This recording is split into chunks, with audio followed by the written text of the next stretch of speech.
ہم صرف ابن ملجم پہ لعنت کر کے چلے جائیں، کام ختم ہو گیا؟ یہ قتل کی پلاننگ شام سے شروع ہوئی، اس کے اندر کئی لوگ ملوث تھے۔ ابن ملجم تو ایک مہرا ہے، یا میں دو جملوں میں کہوں آج کی زبان میں سمجھانے کے لیے، ابن ملجم کرائے کا قاتل ہے۔ کرائے کے قاتل ہوتے ہیں نا، اصل قاتل کون ہے وہ پہچانے۔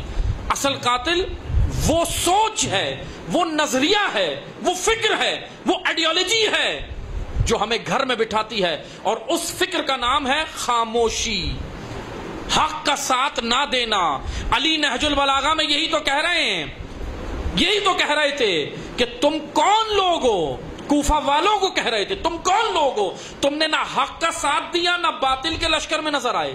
یعنی درمیان میں نکلنے والے، گھروں میں بیٹھنے والے، جب حق و باطل کا معارکہ ہو، ایک طبقہ وہ ہوتا ہے کہتا ہے ہمیں کوئی سروکار نہیں۔ اس کی مذمت کی امیر المومنین نے، اور ہر امام کو قتل کروانے والا سب سے بڑا اکثریت جو تھی وہ خاموش تماشائیوں کی تھی۔ تبرہ کرنا ہے، آج کی رات تبرہ کرنا ہے تو ابن ملجم کے ساتھ اس خاموش اکثریت پہ بھی تبرہ ہو، اس پر بھی تبرہ ہو۔ دیکھ لیں اس خاموش اکثریت کی وجہ سے علی کا سر زخمی ہوا، خاموش اکثریت کی وجہ سے زہرا کی پسلیاں ٹوٹی، خاموش اکثریت کی وجہ سے حسن مجتبیٰ کی ران مبارک پر تلوار چلی ہے، نیچے سے مسند کھینچ لی۔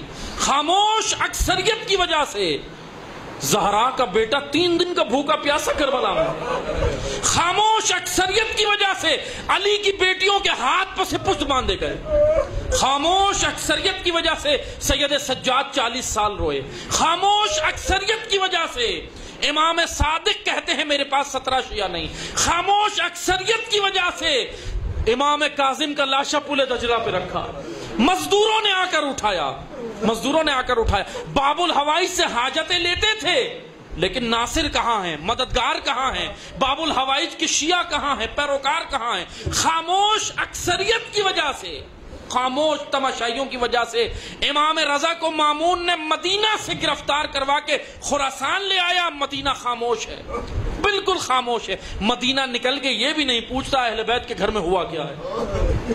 خاموش اکثریت کی وجہ سے امام تقی 25 سال کی عمر میں شہید ہو گئے، جوانی میں، بڑی جوانی میں۔ یہ ائمہ کی داستان ہے عزاداروں، اتنی درد بری داستان ہے۔ خاموش اکثریت کی وجہ سے امام نقی 42 سال کی عمر میں سامرا میں شہید کر دیے گئے، نظر بند کر دیے گئے۔ خاموش اکثریت کی وجہ سے سلام ہو ہمارا امام عسکری پر، اتنا مظلوم امام کہ اپنی زندگی میں اپنا واجب حج پہ بھی نہیں جا سکے، نظر بند کر دیا۔ خاموش اکثریت کی وجہ سے وہ پردہ غیب میں، وہ پردہ غیب